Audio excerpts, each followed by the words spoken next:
All right. Good afternoon. That's really wonderful. That's really wonderful. This is one of those celebrations that honestly, I'm so glad I give credit to the students for the idea and also you all the opportunity to some of the innovative things that we're doing these days. And so this one is very, very dear to all of us. And I appreciate Professor Brown for the note that he sent to all of us as male faculty members that sometimes there is need for us to celebrate all of us. And so I'm so glad that you all could come, so welcome. The Women History Month actually has a very beautiful history. I don't know if you all know the history, if you all have read the history. The one thing that I'm really, really so glad about is that I believe it was in 1987. Was in 1987 that the Congress, this divided Congress, during that time had this unanimous move to really, really begin this Women History Month. And I don't know about you, but they are indeed shattered the ceiling. My fault. Well, you did it. So just think about presidents of the university, and you can see the position of our female colleagues. Think about the CEOs of so many companies. They are led by our colleagues. And all the spheres of life, they are shattering the Black civil. And we are all praying that one of these days, one will be the president of the United States. Come on, give us a hand. I really, really do mean that. And our colleagues are doing very, very well on heels, if I could say that. So thank you so very, very much. So we are celebrating some of the best of our. And so it really gives me a good pleasure to welcome them, to thank all of you for helping us, to tell us things more that we can celebrate, things that we can walk out of this room, remember. All right, thank you so much. And I think we're going to hand over to you guys to coordinate this for us. Thank you. Hello, everyone. Good afternoon. Thank you for being here. I am Dr. Katrina Knight. I'm an assistant professor in the Department of Bioengineering right here, born and raised pretty much here from graduate school onto faculty. And I'm very excited today to lead our conversation, celebrating 4 of our very own for Women's History Month. The 4 women seated in front of you, they epitomize what it means to be a successful woman, not only in engineering, but in academia in general. Today, we'll have the opportunity to learn about their journey, and it is my hope that you will come away from this session not only informed, but inspired in some way. I will first introduce each of our esteemed guests, and I shorten their bios, but not too much, because it is a celebration of their work and of them, so I wanted to make sure I give them due process. And then at the end, I have some questions already prepared for you all, but at the end, we will open up the questions to the floor. And so without further ado, I'll start out the introductions. Okay. So we have Dr. Banerjee. You could just wave your hand for everyone. She is a professor of chemical and petroleum engineering and bioengineering, as well as in the McGowan Institute for Regenerative Medicine. Dr. Banerjee obtained her PhD in chemical engineering from Rutgers University and completed a postdoctoral fellowship at Massachusetts General Hospital. In 2008, Dr. Banerjee joined the University of Pittsburgh. Her laboratory has primarily focused on bioengineering and human polypotent stem cells with applications to diabetes. Dr. Banerjee is a recipient of the NIH New Innovator Award the ORAU Ralph E. Powell Faculty Award, Faculty Diversity Award, and Faculty Mentor Award from Swanson, and the Chancellor's Innovation Commercialization Award. She also was selected to participate in the NAE Frontiers for Engineering Education Symposium. Thank you for joining us, Dr. Banerjee. And then we have Dr. Besterfield Sacre, whose bio may be a little bit longer. I think they keep getting longer as I go. As a Senior Associate Dean for Academic Affairs, and Nicholas A.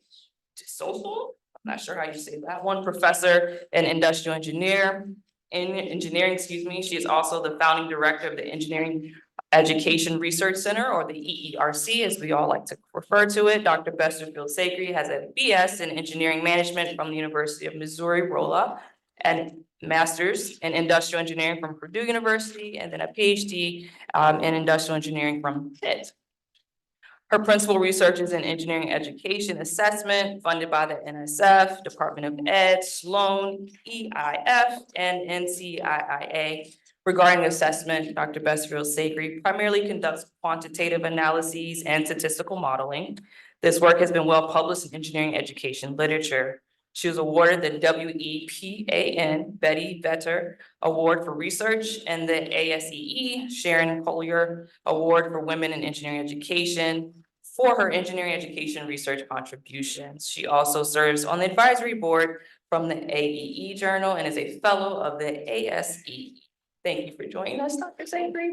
And now we have Dr. Billick, who is the George M. and Ava M. Beaver Professor in Civil and Environmental Engineering and co-director of the Mascaro Center for Sustainable Innovation. In October 2022, she was named as the Special Assistant to the Provost for Sustainability. Dr. Billick has led Pitt's greenhouse gas inventory, since 2008, and she serves on the Chancellor's Sustainability Council, which informs the climate strategy and actions for the university.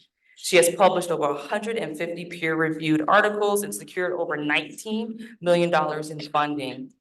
Her research focuses on the sustainable built environment and healthcare. She is committed to exploring how the built environment and healthcare can be integral to climate change solutions. She views the world and her research using a systems level approach and is an expert in life cycle assessment.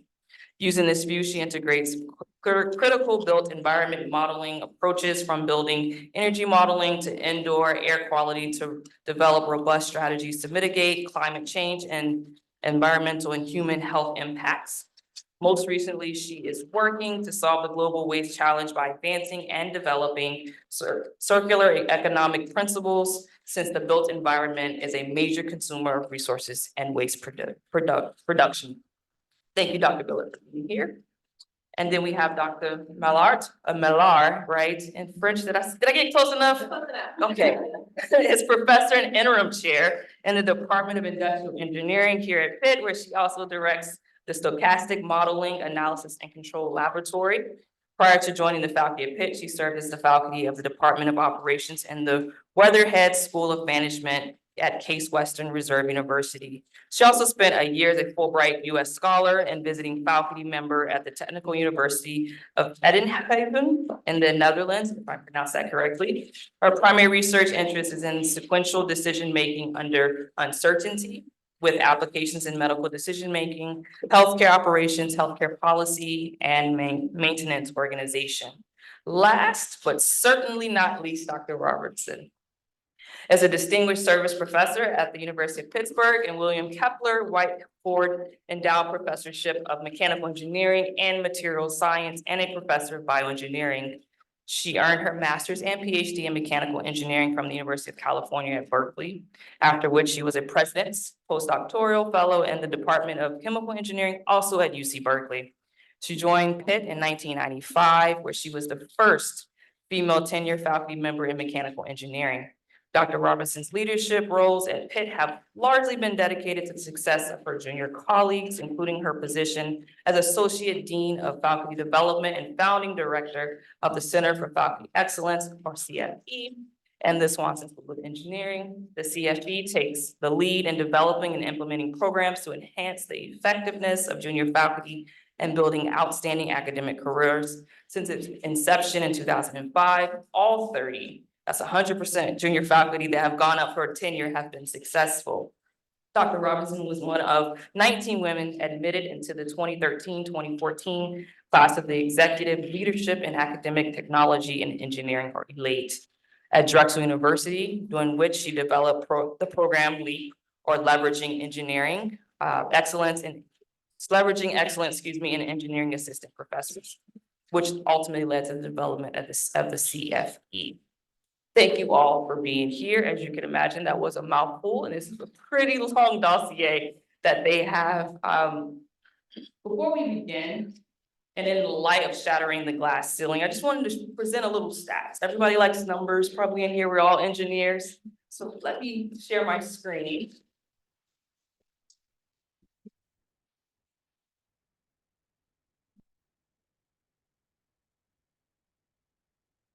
And I hope everyone can see. And I'm sorry that you all will be in the way, so yeah, we might part the sea real quick. So what is this glass ceiling that we're all talking about, you've probably heard of?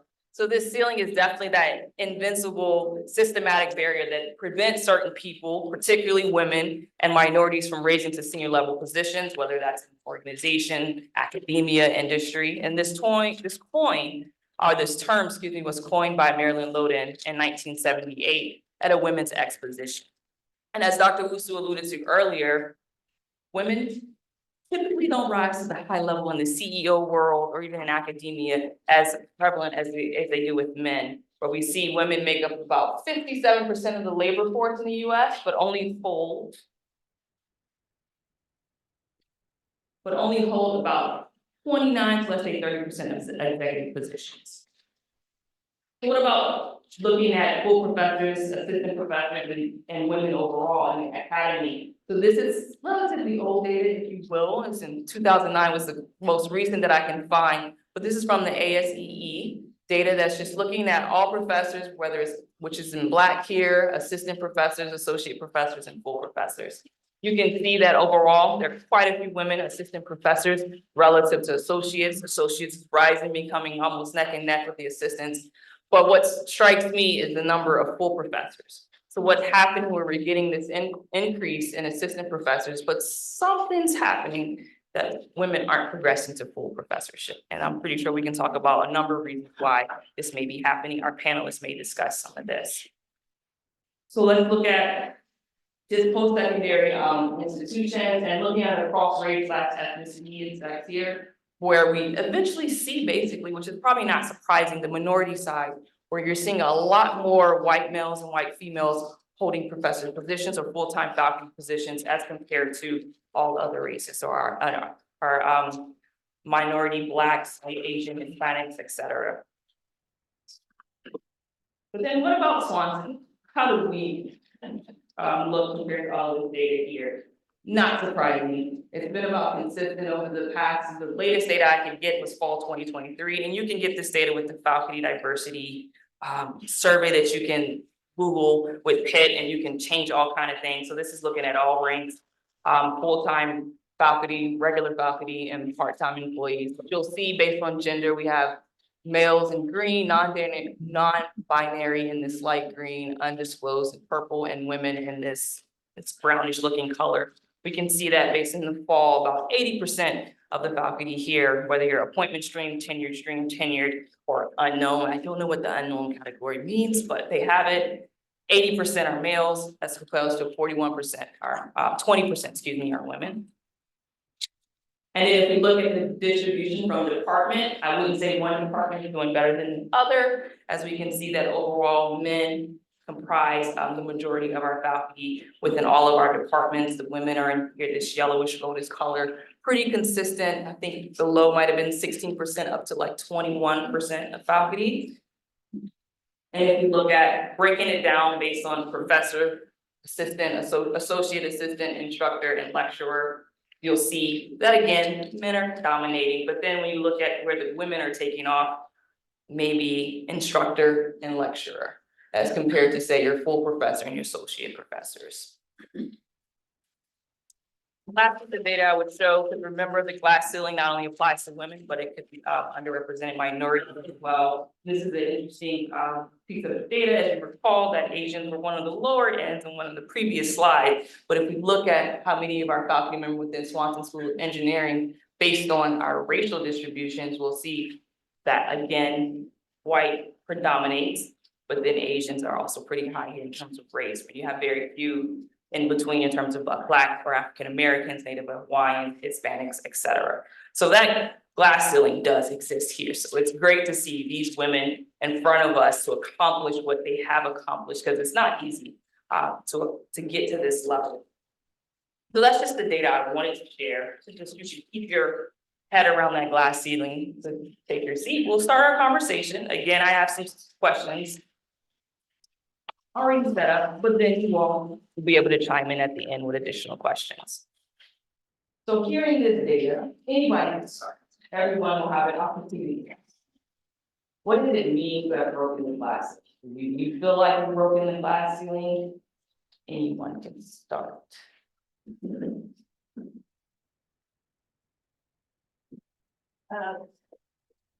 But I think, well, first of all, let me take a glass ceiling, I just think of how much it hurts. If you think of broken glass, it's not comfortable. It's also messy, usually gotta do a lot of cleaning up. As someone, you know, I don't know if I've necessarily broken a glass ceiling, there's always more opportunities. Is this the last place I'll sit? I don't know. So to me, the term, I actually don't like it. I don't think it says anything necessarily. Because there's always more opportunities. And it, to me, has a very negative connotation. Yeah. I'll piggyback on that, right? That's exactly what I have in my notes. That I love a good metaphor, but maybe not this one, or maybe not this one anymore. I do think it sets up kind of a us against somebody or something. And I think that we have plenty of opportunities as a whole group to work together to increase opportunities for women and other minorities in engineering. Speaking, me personally, do I feel like I've broken any, I don't feel like I've broken a ceiling, but from what I understand, our School of Engineering has never had a woman in an interim department chair role or a department chair role, so I'm happy to remove our ability as a school to say that anymore. But I view that as an opportunity to help, my academic unit achieve its full potential. So I didn't really see it as anything other than that. Yeah, and I think I agree completely with the negativity of this image. And I think if you view it as, can you get things done? Like for me, can I get the things done I want to get done? Can I have impact? Then I've broken a glass ceiling. But do I need to sit down at this proverbial table, which is mainly men in senior positions? Not really. You know, in academia, we're very fortunate. We can kind of take off and do things we want individually, or in our research teams. And so we don't really need to sit at the table, so to speak. We need to get along with people. We need to have people embrace our vision, but we don't have to sit at the table not for very long, at least. And we just need to do what we want to do and get things done. And I think I've been fortunate, supported by many different people, engaging many different people to get some things done that I think are important. So that's how I look at it. Well, the glass ceiling, yes, that's, I view it about it as, okay, overcoming hurdles, have you overcome hurdles? And then I don't really recognize a binary connotation there. It's not broken and broken, it's more a continuous thing. And what I have realized, and it got me thinking that we all have hurdles all the time. We have men, women, academia, non-academia. Of course, it's distributed different sections of different hurdles. And overall, what I realized is, and I think we will get to it a little bit more, some of the barriers we create ourselves, like we stand in our way a lot of times. And recognizing that has made a lot of difference in how I perceive myself and how I perceive that glass ceiling, if you will, whether breaking it or not, the realization that I am obstructing my own pathway has helped me reanalyze the glass ceiling, if you will. Yeah, and I can just add, I really agree with what everyone said, and I think when you say, have you, broken the glass ceiling, it's like this one act, right? But there are so many steps along the way. So, to think that there's just this one thing, it's really daily, sometimes it's hourly of like thinking of ways that you can progress and collaboratively work together. So, I think it's kind of a false sense that it's one thing that's going to happen, but multiple things over a long period of time. At the same time, I do think that representation is super important at different levels of decision making. And I personally can say, I think like as you progress throughout your career, I think the concept of the glass ceiling and how you interact with people broadly, I think that definitely changes. And I think you better understand how decisions are made. I had a feeling you all might say what you said in terms of you didn't really think you were breaking a glass ceiling, you just want your publicity. So you mentioned it, you could get away with the term when you replace it with something, or there are no like words that summarize this from people. Why do we need to have the term? Yeah, or why? I mean, in a perfect world, we don't need to have any distinctions of us, them in the world. We're all going for the greater good. And personally, I think academia is a wonderful opportunity because we all generally are working towards the greater good.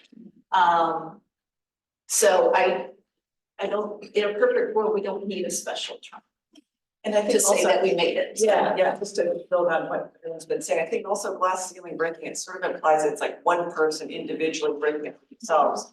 I'm part of a big team in many settings, my research team, the Center for Faculty Excellence, junior faculty, senior faculty, we're part of a team, so it just doesn't sound right from that perspective as well. Can I add to that? I also think there's the concept of, if say that we agree on the glass ceiling.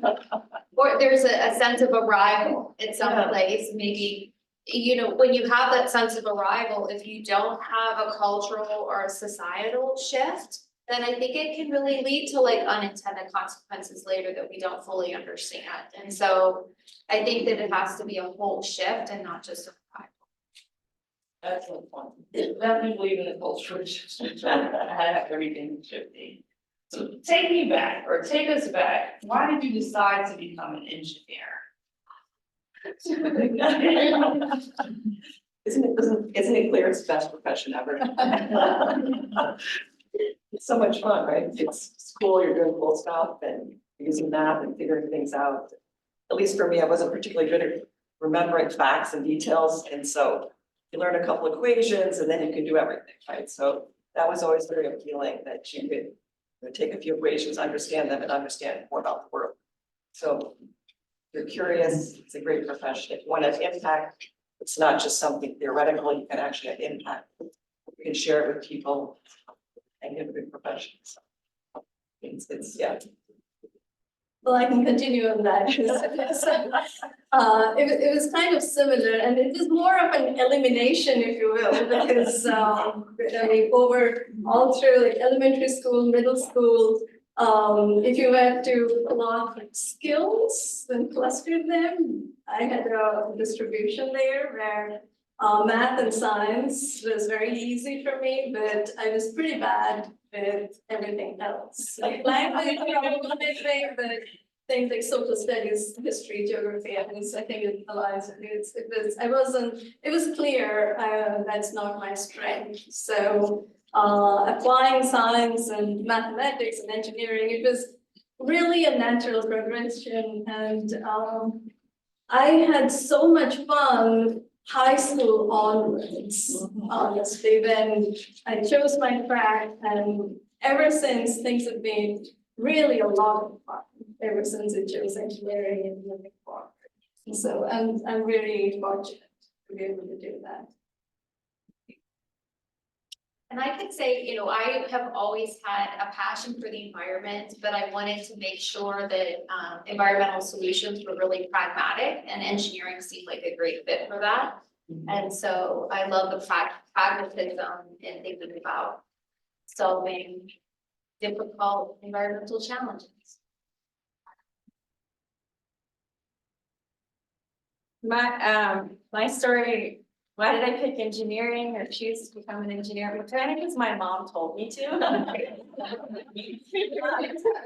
My mom herself, she was a math major. I also wanted to be a math major. She encouraged me to consider something that would have more applications involved.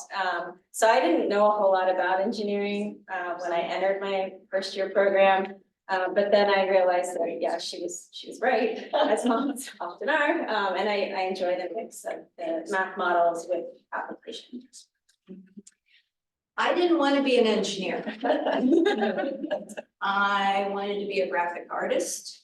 I was good. I actually submitted my portfolio to CMU and I got in. My dad said, let's do something else first. And then if you want to go back and get your degree, I will pay for that as well. So I went and got my engineering degree at an pretty much all engineering school in the middle of nowhere. So my dad wanted me to get an engineering degree. My mother wanted me to get an MRS degree. I made them both happy. So, and then from that point on, as I was getting close to graduation, my dad said, you know, do you want to go on? And, you know, now that this was at a time where, you know, computer graphics were catching up and you could really start, and actually CMU started one of the first programs, and he's like, do you want to try to go for this? And I said, no, I'm going to go on and get my master's degree in industrial engineering at Purdue. I had already laid it all out, and so I shopped him. So at some point, I just kind of said, I like it, it's cool, I'm doing it. So that's where. I know the students in the room, this might be a little bit late, but it's always good to do, you know, with your parents. I think about, you know, Serena Williams, Venus Williams, some of the greatest tennis players in the world, and daddy made them tennis players. Michael Jackson, one of the greatest artists in the world, that was his daddy, probably got him to be an artist, so did a good job, with one of my parents. So over your career, this can be like a two-part question, so you get picked, how you like to answer.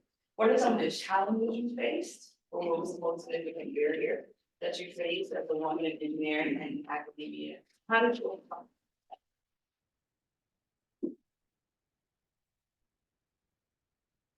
I can start with that one. I think for me, sometimes I question whether opportunities that have come my way throughout my career have had anything to do with my gender. You know, maybe the opportunity opened because I was a woman. Can't really ever know the true answer to that. How have I overcome it? I think I've tried to do the best that I can when I've accepted those opportunities and found myself in those roles. Just, you know, rely on my training and my abilities, and just sort of have to not consider that once you're on your way. Well, you know, when I read this question, I was like, how much time do you have? That was the first thing I thought, like, how much time do you have? So I think for me, actually, there are two things. One is, you know, until we saw the numbers, assistant, associate, full. And this is not unique to engineering. I think it's unique across, it's common across the US. It's that women often off ramp in their career. And when they do off ramp, it's for so many different reasons. But then sometimes you have a different opportunity if you do elect to on ramp again. And I think there were many times while raising babies and dealing with aging parents and trying to get through it, that it would have been very easy to off-ramp, but I'm so glad they didn't. And because I do think that, you do have different opportunities, and so I think all those challenges collectively, whether it's a day-to-day challenge or bigger challenges or things that we probably all have encountered. And so I would encourage people to seriously consider to not off-ramp and to stay on because of the great opportunities later. And I would say like one thing that I think is a struggle is like the day-to-day challenges can, be difficult and then to really have the positive optimism that you want to have and that's really a part of you, I think that continues to be a challenge. Well, that's, as Melissa said, that's a very loaded question. And I don't want to specifically, like, there are so many challenges, right? So over the time, daily, yearly, there are so many challenges. And different strategies to overcome that as well. But overall, what I've found that has helped me is having a strong set of network and mentor and everyone on this panel. So like mentorship is a huge thing. I reach out to my mentors and simply talking about problems, it tells how hearing about and all of this thing that you're doing here. I think all of this is critical for overcoming challenges, learning about others' problems. And I personally have benefited a lot from mentors who has helped me overcome hurdles. I think age softens the challenges. I don't really remember really super rough times specifically, so memories are good, not bad. My dad was a very strong influence in my life, well, made me become an engineer. But he was always someone that helped me say, what do you know, what do you don't know, what can you control, what can you not control? And from that point, you then, overcome what you can. You can't dwell on things you can't control. I can't dwell on things where someone or something is trying to block me. I can't change that. So all I can do is change myself and do what I need to do. So I kind of have done that, and maybe I come off looking naive at times, but oh well, that happens. So, but yeah, that's how I've kind of approached the challenges.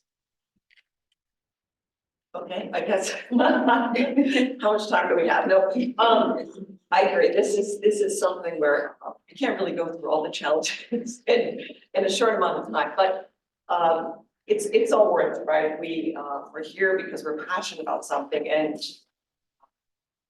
coming into a department where there was no women faculty members, being told on the first day, you've probably heard this before, but first day of work, someone told me, we hired you because we're a woman. And so I told them, that's why you hired me, you got a bargain, because I'm so much more than that. They're no longer than I am, no, I'm just kidding. But anyway, no, it's been great. I mean, I really love what I'm doing. I've received a lot of support this once in school. Dean Holder gave me a lot of support to go to the program, which two other people here have gone to. I've been able to pursue my passion for research. I'm now leading two $3 million NIH grants that are very exciting. One of my students is right there. So I think, each battle gives you more strength for the next challenge. You have to have a good sense of humor. You have a lot of good stories to laugh about later on as a result of this. But seriously, you have a lot of opportunity for impact. So when you are the first woman in the department, you can help a lot of people. In addition to this person who informed me about why I was hired, a woman graduate student came up to me, and a woman undergraduate student came up to me, and I knew I would hear things like that. So I was really sort of ready for them and tried not to take them personally. But I think also it's really important to know yourself. And one of the things about this leadership program, which is so great, was the different ways that you learned about people and yourself. So as part of that program, I did this Myers-Briggs evaluation, and learned a lot about my personality. And I used to think when people said, you know, you don't look like an engineer, that they were just sexist or whatever. Then I learned like my personality type is like 1/100th of the engineers in the world, so. Which means I bring a lot of new things to engineering as well. But it's, that's really, really valuable. So I think as a real result of that kind of program where you can do professional development, you can begin to interpret things differently. So you value the diversity of people around you instead of trying to really focus on how it impacts you. So, and I think also by knowing your strengths, then when you're in a situation, I think of this analogy with Apollo 13, where the astronauts are up in space, the engineers are down on Earth. They have this box and they said, on Apollo 13, these are the things in the box. Get those people down to Earth then. So when you're in a difficult situation, you need to know what's in your own box. You need to know what are your skills, what do you have to offer. You can't go into an emergency situation and start thinking about, wouldn't it be nice if I had flyers in the box, or wouldn't it be nice if I had, you know, something else in the box. You have what you have in your box, and you can always add to it when you're not in that crisis situation. But when you're in the crisis situation, you need to know what's in your box. So I think over the years, getting to know yourself, getting to know what battles you can win, getting to understand what's going on really help a lot in terms of looking at the world a little bit differently going forward and being successful and having impact on people. And of course, your friends and family are vital. So given that you said passion and impact, and then you like, you know, you like the profession, is there any other reasons you also like decided to stay in academia and in engineering too? Given all the challenges that you face? I think academia provides a lot of flexibility. In terms of, you know, your time and your energy. I mean, yes, if you will, there's one hurdle, that assistant to associate level, okay, that, but once you're there, you get to choose kind of who you want to work with, how you want to work, where you want to work. And I think it's actually for myself, I think I've had more flexibility in academia than I would if I were in.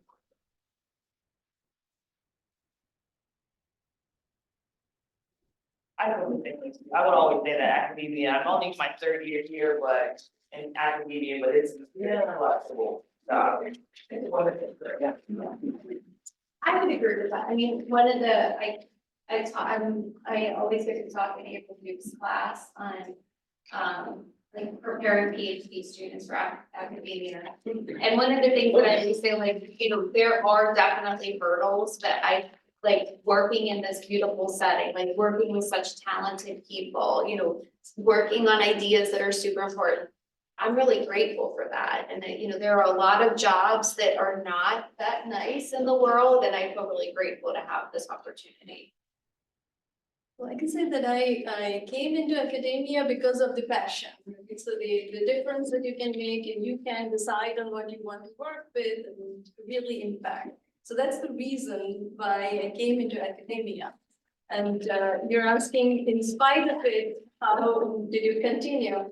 And that's the, once you're in academia, the flexibility that it offers for work-life balance and how you can balance everything out.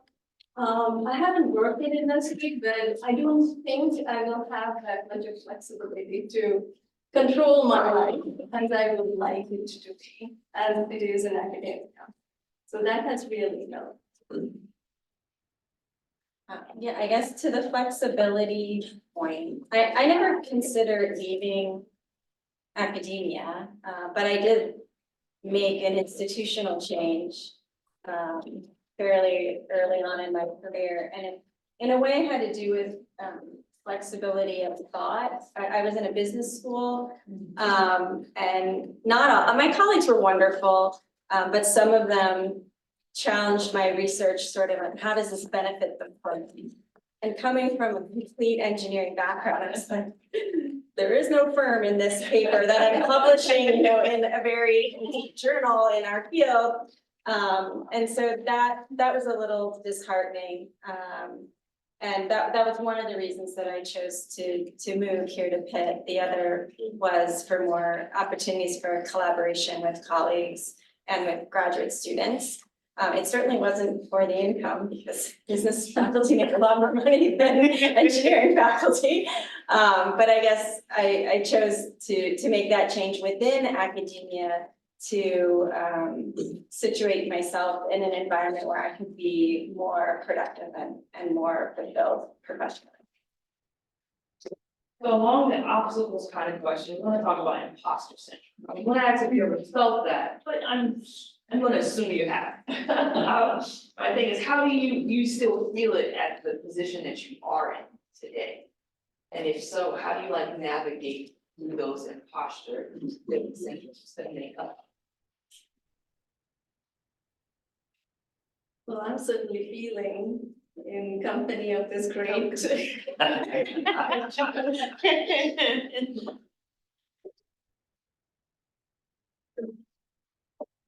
No, I probably had it and didn't even know there was a word for it, so, I learned early to always play to your strengths. So, people told me what my strengths were, and I always played to those.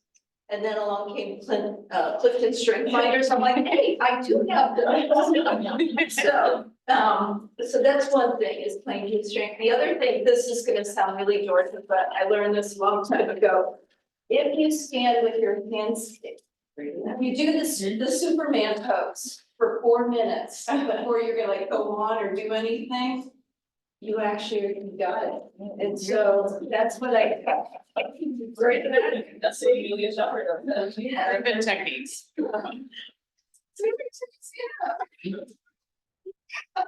Anyone else has had to navigate the imposter syndrome, especially for our young students that are into graduate something. I think throughout, I mean, I personally, everyone struggles with confidence, right? But you show up and you do your best, like, that's really what it comes down to, and I think, you'll have waves of confidence throughout your life, but just show up. Yeah. And on occasion, you will leave with your tail between your legs. That's Just part of life. Yeah. Everything takes different forms at different points in your career too. So it's definitely something where you can look at people maybe who are overconfident, people who are underconfident. Where are you on this little dial? I'm probably heading toward the underconfident side, but you can kind of harness that, use it to motivate yourself to prepare even more than you might prepare. I mean, and that can be a good thing. So I went back to my alma mater, Berkeley, to accept an award and give a talk there. And yeah, I was like, what am I doing back here? I was a graduate school. That's how I was in this room. So I was prepared, and gave this presentation, seemed over well. I learned a lot in the process, so I think it went well. But yeah, I think it's just a matter of accepting. You're gonna have that. You're never gonna go in and say, oh, I already accomplished this, now I'm completely confident. Because we're always people who are challenging ourselves always. And so we're never gonna probably overconfident if we keep going into new unknown territories and taking on new challenges. So just, recognize it, don't be shocked if you're feeling underconfident, just keep going, as Melissa was saying, do the work and recognize you're, part of a team and you're setting your team and not just about you. So I think that's really important. Yeah, I completely agree. I've come to think of imposter syndrome more as like, it's a first time you're doing something. It makes me think of Brene Brown. She has a term, an FFT. I'll let you Google it. I won't say the word out loud. But it's a first time. And first times are uncomfortable. You may not experience this, whatever it may be, a leadership position. You're around a cohort of people you've never been around before. Like in my own experience, when I started working in health applications, I'd never been around clinicians. I didn't speak their language. It was an FFT and I didn't really know what I was doing. But once you get through the first time, the next time, you do know what you're doing. And then when you encounter your next first time, you have a whole host of FFTs that you've gotten through, and that can carry you forward into the future ones. So how do you balance your professional life and personal life, like hobbies and interests from a kid? The need I can imagine what the judges might look like on a day-to-day basis. Not be balanced, let's say balance, let's say juggle it all.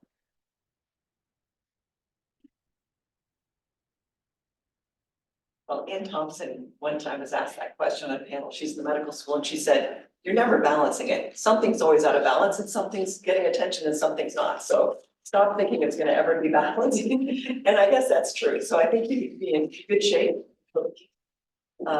Keep yourself in a good health, because you're always gonna be doing 10 things at once and trying to do things as well as you can. So for me, I think, you know, the outside life, I have 3 kids, 2 are teenagers, twins.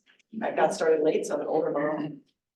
And I have good friends, I have a great partner. I do long distance running now, used to play a lot of team sports. So those kind of outside work things give a lot of balance, but I don't really expect to have my life in balance. And you know, there's always something crazy going on, and you just gotta keep getting up and putting your to-do list in front of you and plowing forward. But, yeah. Well, I completely agree with that. There's no, but there was one point in time where I was only working and pretty much not doing anything else.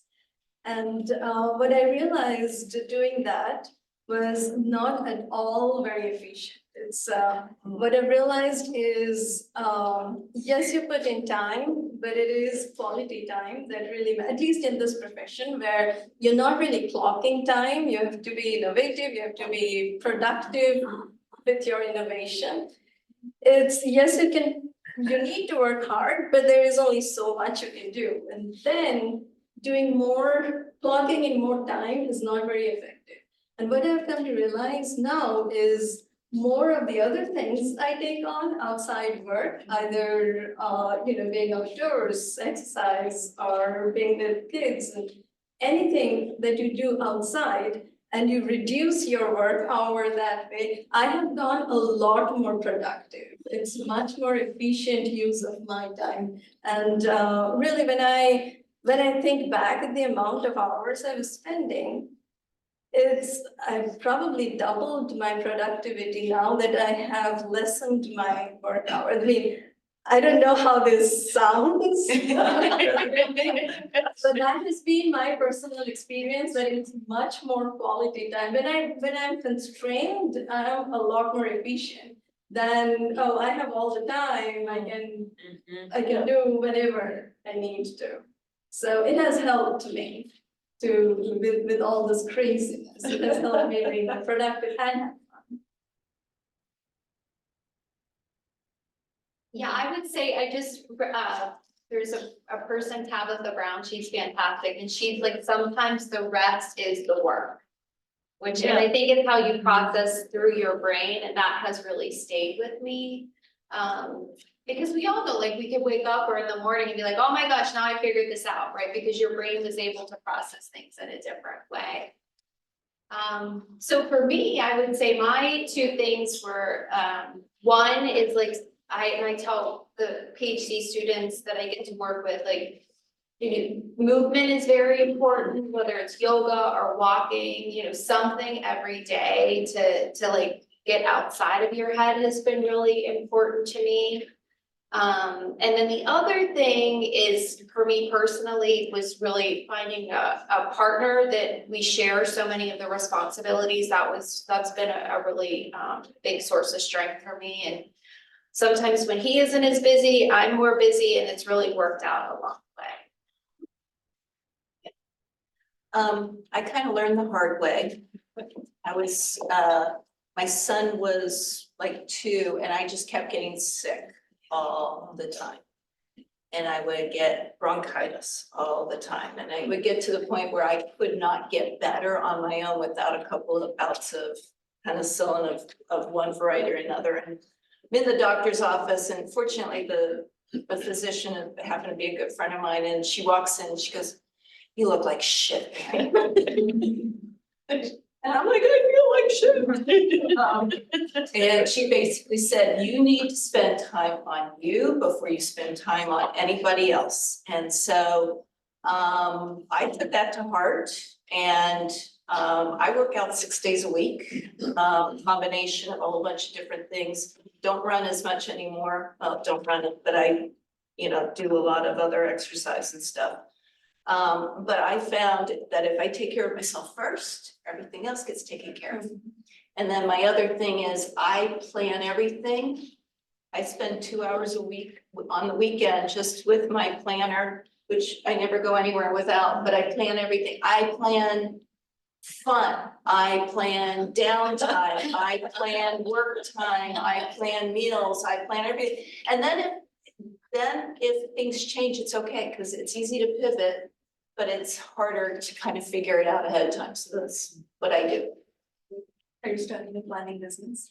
I know that. We thought we would do that. We can help people in academia plan their lives for us. That would probably make some pretty good money. Yes. Sure, I like how you rephrased the question, to juggling rather than balancing. I think balancing, I sort of think of a scale where the two things are very separate. And in my life, they certainly aren't. You may have seen my son in Benedum Hall, and I might be working on emails, as soon as he goes to bed at night. So, I think it is kind of a juggle, kind of a mix, for me, so. And I think you go through different waves. So I was in that wave for a long time when my kids were little, and now, well, my kids went away and then they came back home. But now I can juggle things in a different manner. So we've heard quite a bit from our panelists so far. Does anybody have a question from the audience that you may want to ask? I have more questions, which is even more. Yes. Okay, so I'd like to touch a couple of things that have come up and I'm interested in your take. We started with a bunch of data, and there are a lot of us that are in the tall bar. And then we got to opportunity is what led many of you to where you are, and passion for what you're after. And then not getting off and staying off, even if you choose to off ramp, but keeping people here. And I'd like to view this through a recruiting the next set of rock stars lens. How do we change the culture? How do we help you change the culture? How do we all sit at the table and change the culture in order to get us to a demographic that might look a bit more like population and a bit less like the current set of bars? Right, so I would, because Harvey Wolf directed that exact question in that. So I could not have my own children, I adopted, so when you adopt, like me, I said I plan everything and then you can pivot, well, I had to pivot big time. But I had it all planned out, okay, I was gonna get pregnant right after I proposed my dissertation. And then I had it all planned out. And of course, that all went out the window. As I would, literally as we had just come back to Pittsburgh and I'm on faculty and I'm in Puerto Rico, my husband's in San Francisco, and we get a phone call that we could adopt. And fortunately, I was with Harvey Wolf and he's like, figure it out. He's like, what are the things that allow you to continue to be productive and do what you need to do, and let's take away the things that don't make you productive. And I think I had a department chair that was extremely attuned to that. He goes, I want my faculty as productive as possible. Let's minimize the stuff that is not going to make you productive. And it worked out perfectly. He gave me a break from teaching because I was writing proposals and getting that going. It's like teaching, you can kind of go in and out of. Research, you can't go necessarily in and out of that easily. So I think it starts with, having a chair that is behind what you want to do as far as that. I probably will add to that, yes, but on a positive note, I think I myself has experienced an upward trend in the School of Engineering here. From when I started 15 years back to what it is now, and thanks to all of you and your Center for Faculty Excellence and all the great things that are happening, I definitely see a positive trend here. of change. And we should continue on that, for sure.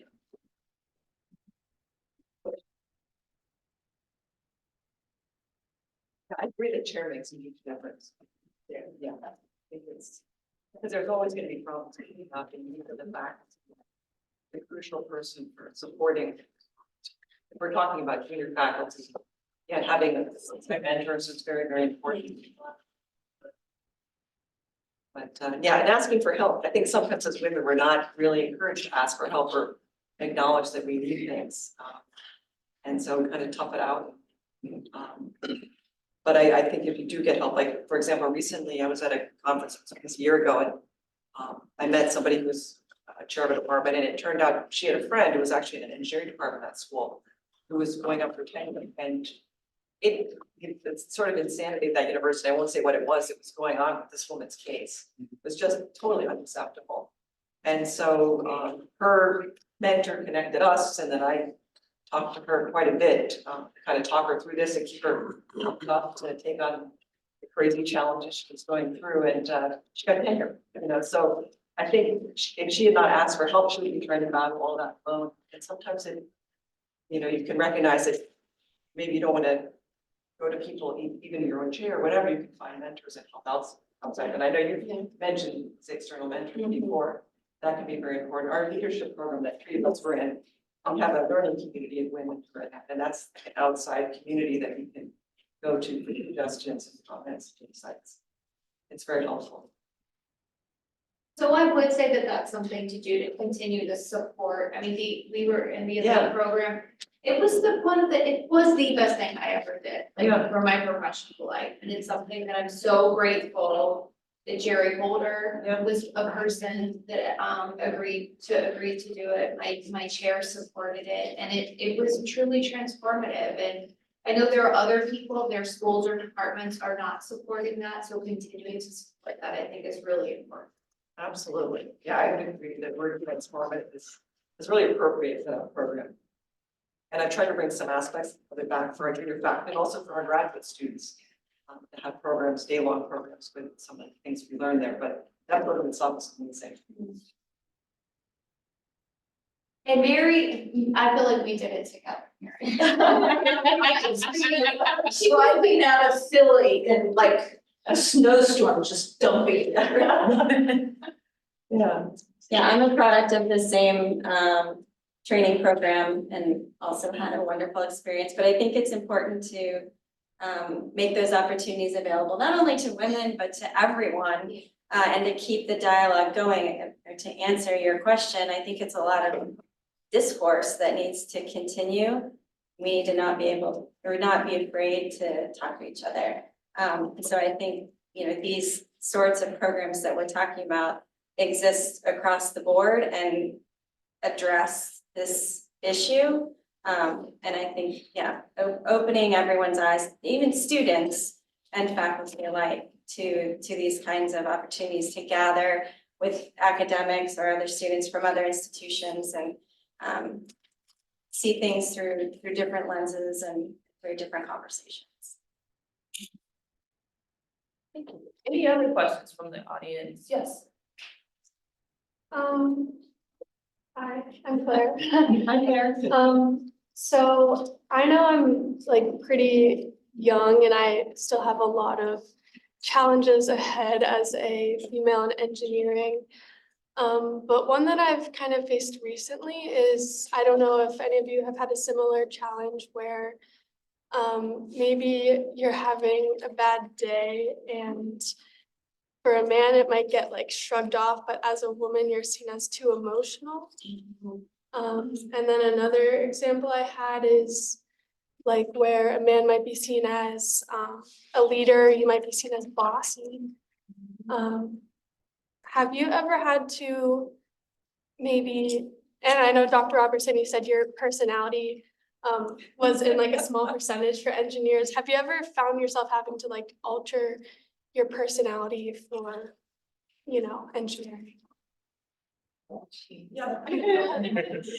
Yes to all the questions. Yeah. Wow, Claire. So actually, that I- first I- one though, you just gotta breathe.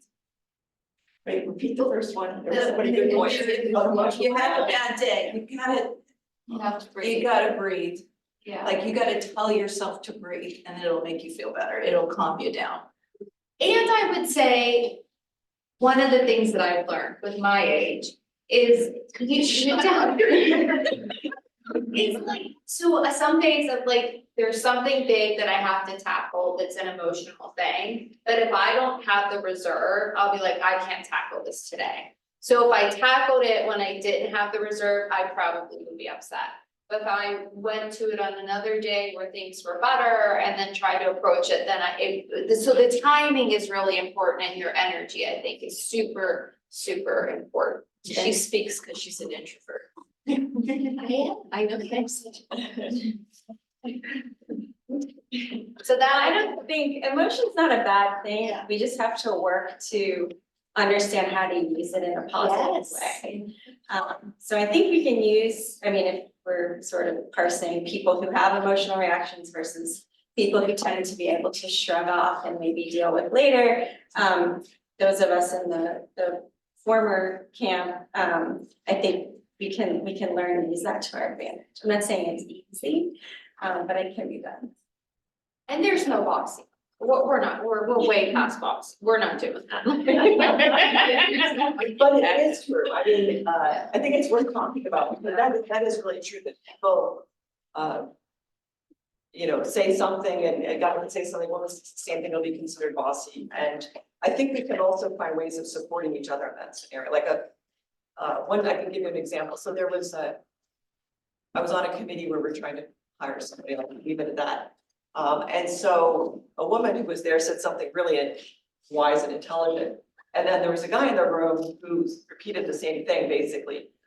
And so if she had said, hey, you just repeated what I said, she might look bossy.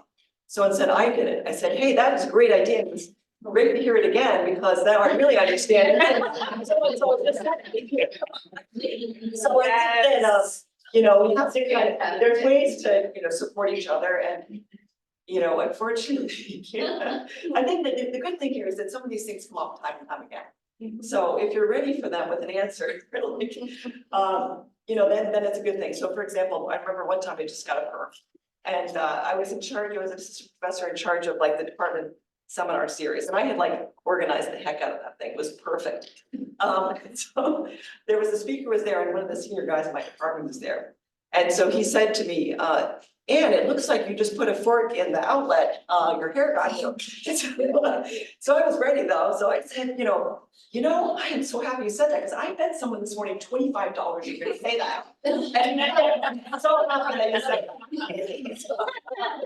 So some of this stuff is just gonna keep coming up, so just have an answer for you, you know, it's gonna come up, and help each other, right? You know, but sometimes, you know, it's just, yeah, it's gonna happen, try not to take it personally, unfortunately, but, yeah. Given me, I would take it personally.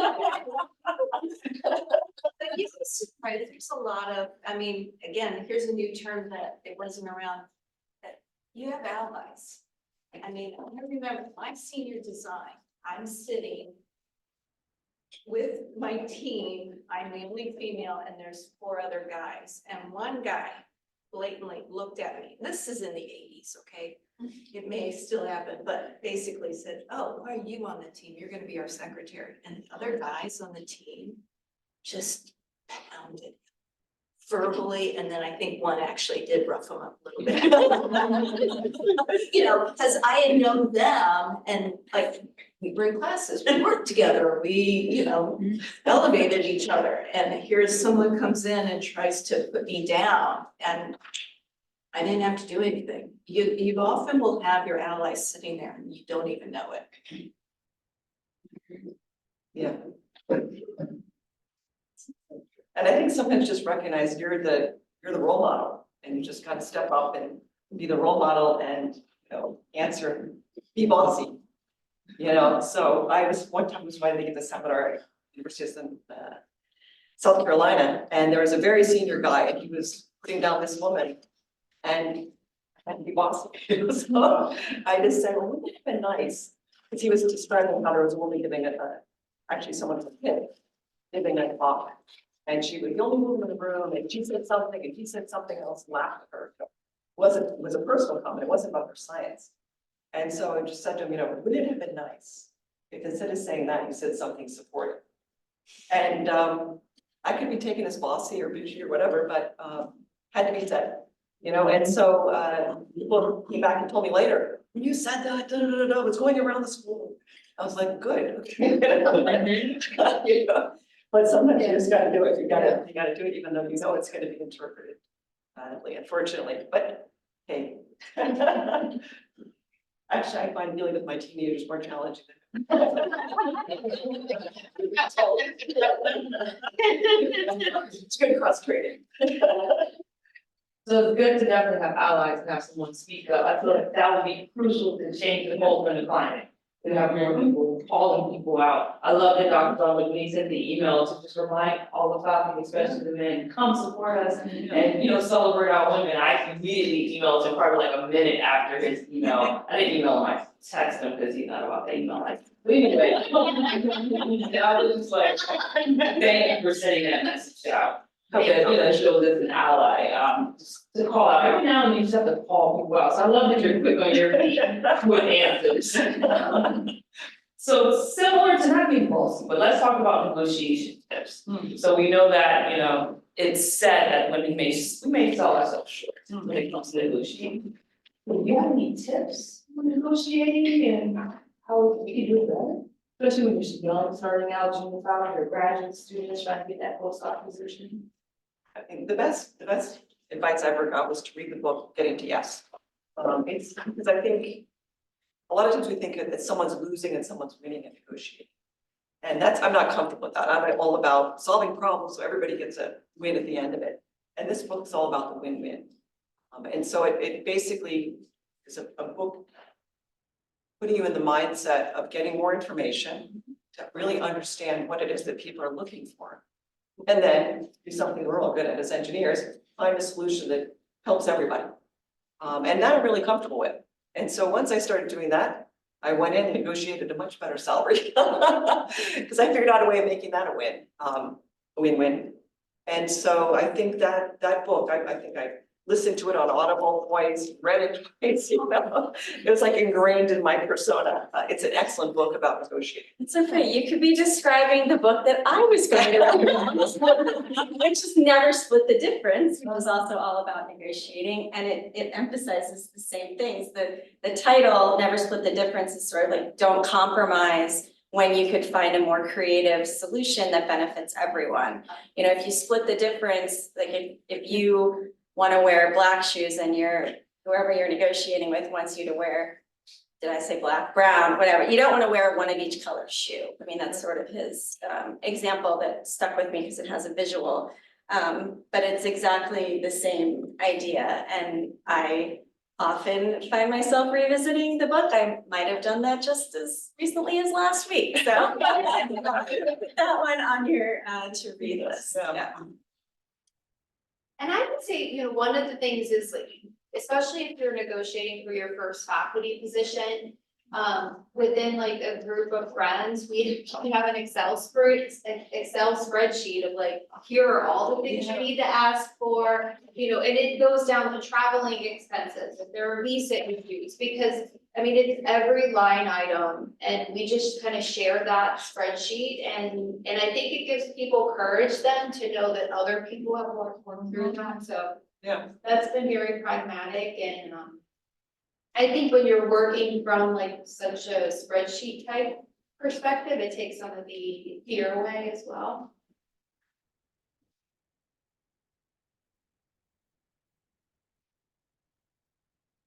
So similarly, negotiation advice in general. What advice would you give to like the next generation of women engineers in academia?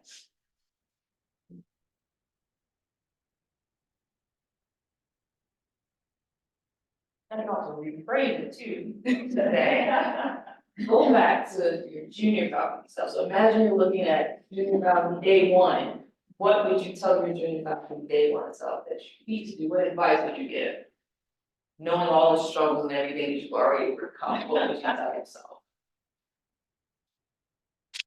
I get to echo, we've mentioned the importance of having mentorship and different types of mentors. Like Anne's program, I think if I could speak to my junior faculty self, I would encourage her to seek those relationships out, to be a little more proactive. I know that the opportunities were there and I just, maybe it was feeling like I should already know what I'm doing, that I didn't pursue them.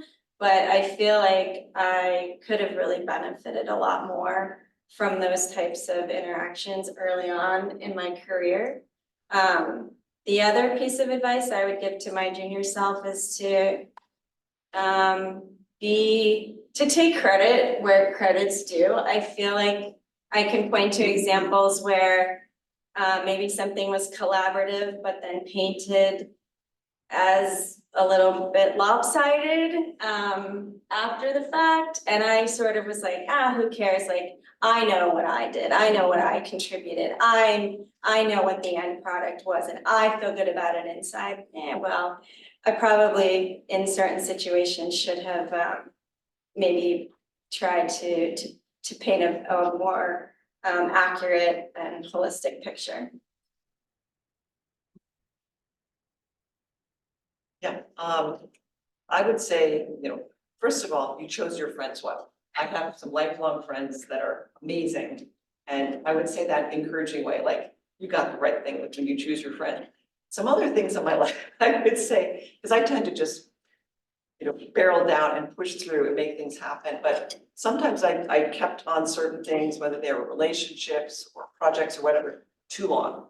And I think it's very important to step back a little bit and stop things when you know in your gut they're not working. And so I think that's what I would have, probably the best advice I could have given myself is, whatever the category, most things, if your gut is telling you this isn't gonna work, it's probably. So don't hang in there for the extra 5 years. Well, since we're going in sequence, then, well, there are, when I look back, I'm proud of doing some things right, but then there were certain things which I should have done that I did not do, right? So it's good to kind of think about those. Well, one of the things, as I mentioned earlier, clocking in hours is not that important. And now that I think about it, it's working smart is more important than putting in extra hours. So that was definitely something which I would not do if I were to revisit. Getting a strong set of mentor that I did right, and that I keep doing, that's is very helpful. Some of the other things that I still do not do well, and I think it's probably a common problem and something that you are referring to as well, is we assume that we are doing that great work and people will recognize that it's great work, it's understood, I'm doing such good, I'm making a difference. Right? But unfortunately not. It's equally important to talk about it, to take credit for what you're doing and to let everyone know what you're doing.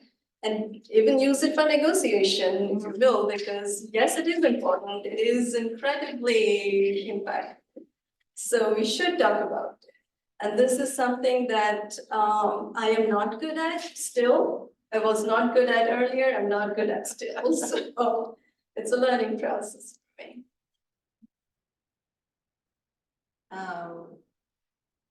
Ditto. I think one of the things is, like, early on, I always like, oh, you can do more, but then in the end, you also have to say, if you can do more, what else do you have to do less of? And so, I tried early on to make sure are you still proud of what you've accomplished thus far? And to give yourself a pat on the back, which I think.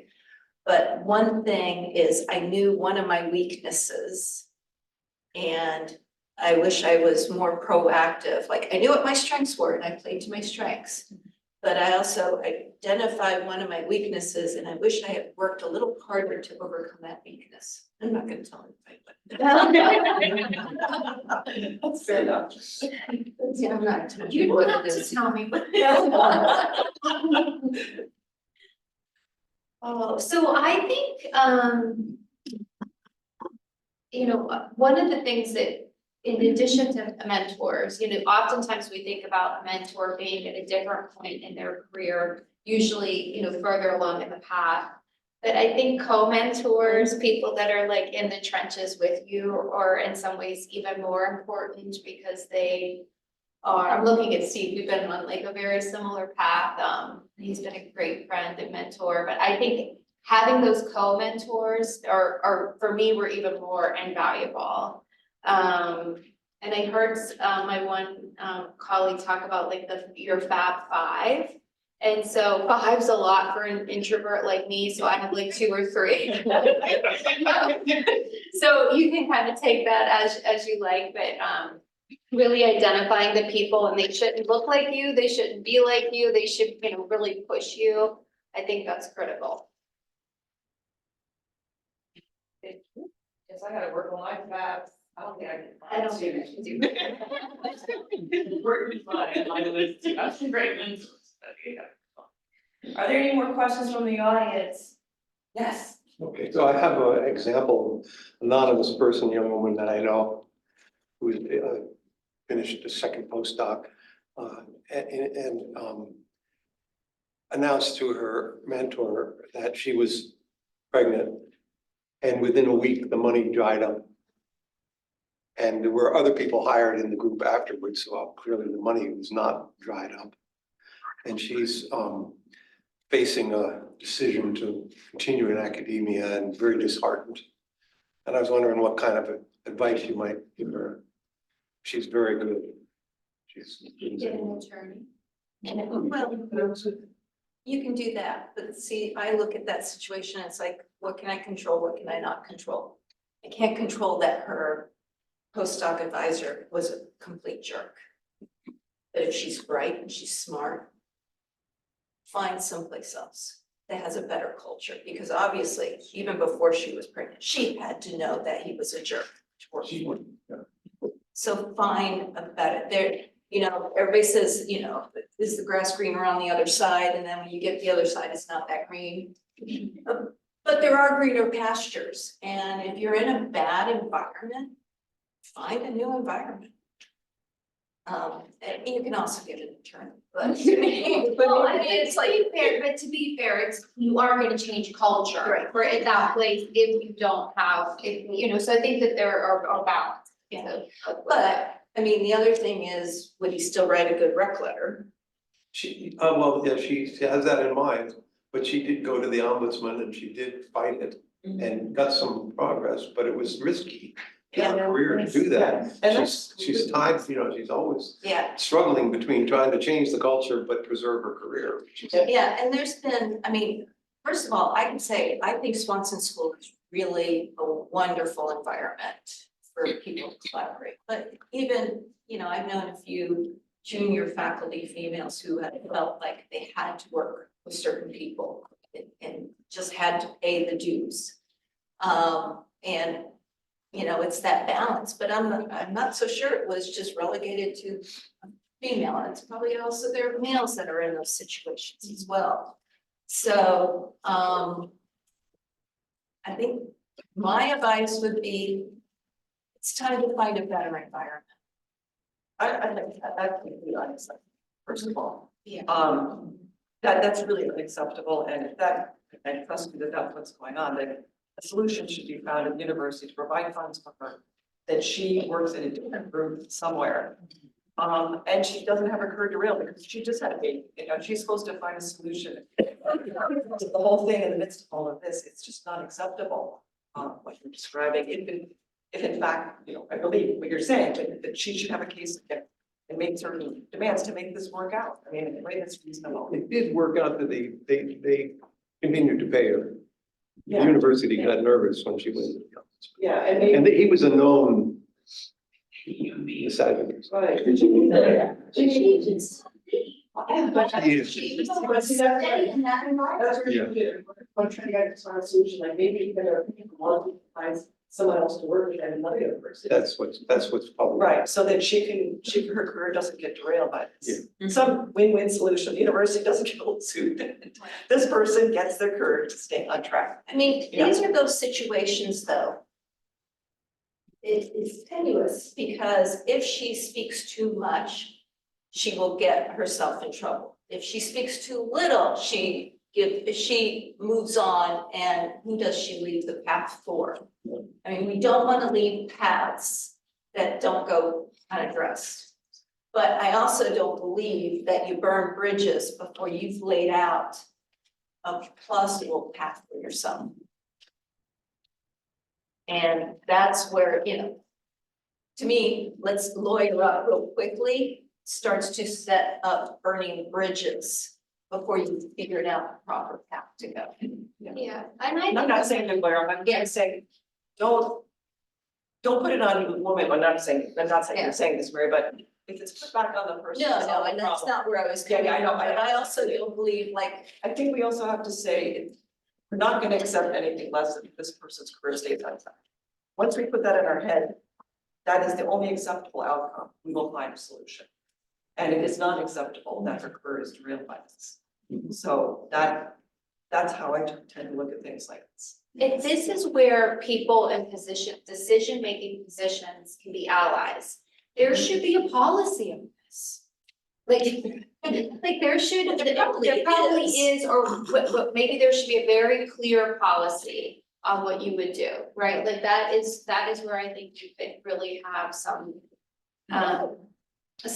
support. And I said it kind of quickly but I would really to figure out what are all of your options and what are all of the pathways, and one of them may be one that you don't want to take, but you at least need to understand that it seems like there definitely was an injustice, right? Without a doubt. And then what does that mean?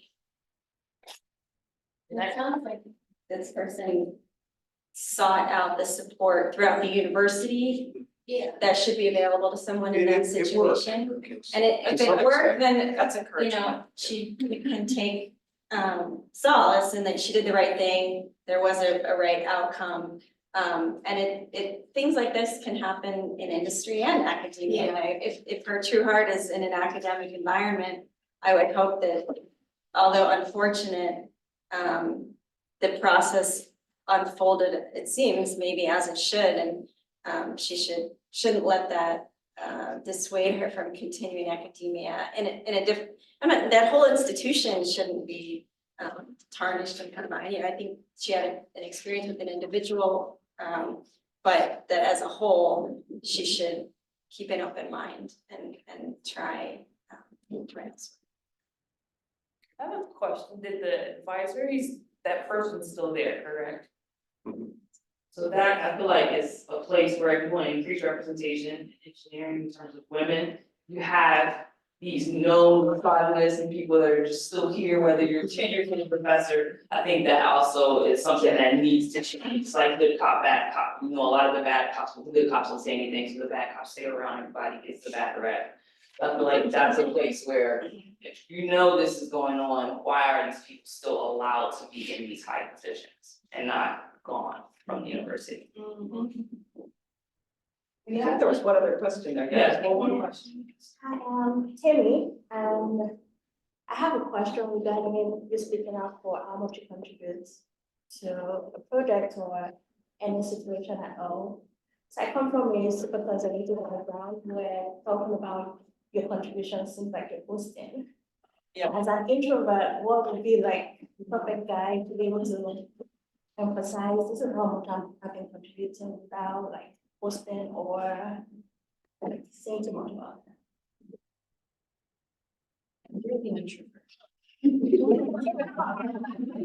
So I think good practice is when you're starting any project or a paper together, to be very clear about who are the authors, who are the co-authors, and what would the contributions look like. And if you start out from the beginning, if that's possible, sometimes things evolve and things like that. But if you start from the beginning and are clear, I think a lot of times there are issues when you aren't clear.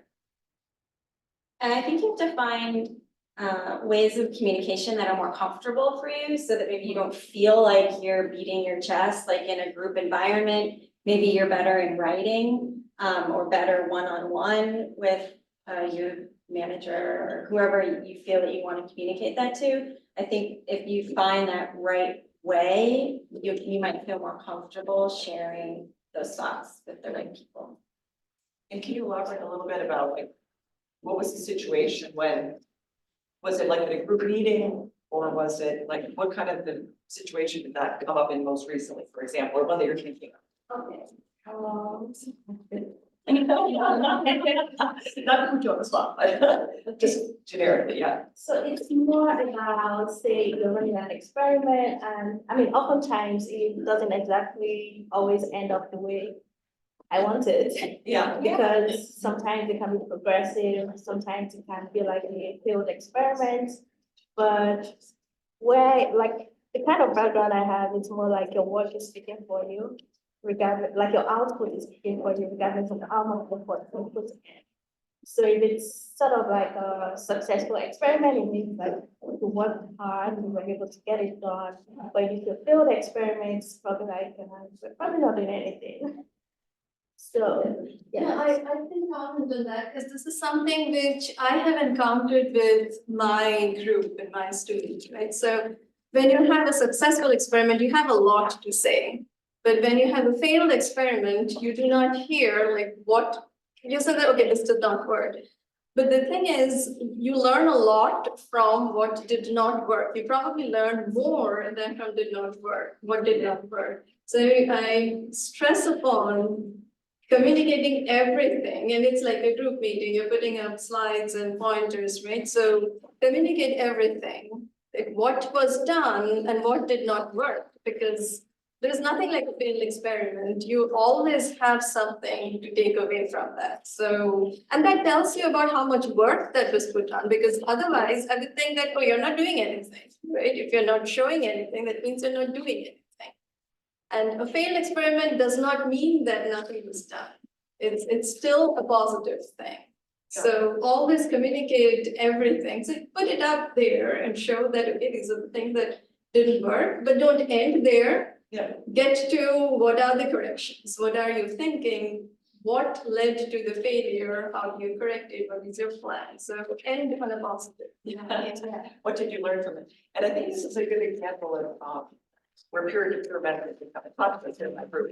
She does a wonderful job on it. Doing a lot of incredible work.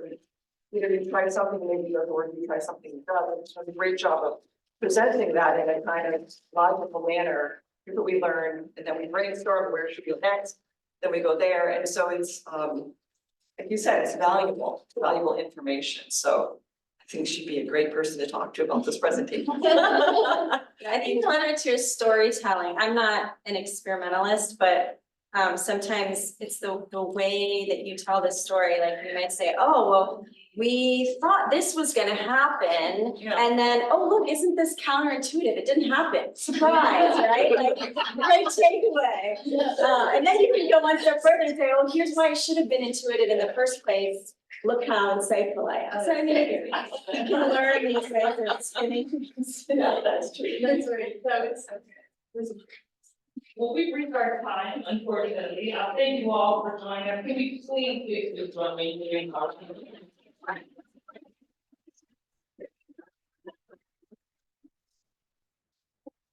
Thank you all for taking your time to speak to us, share your journey.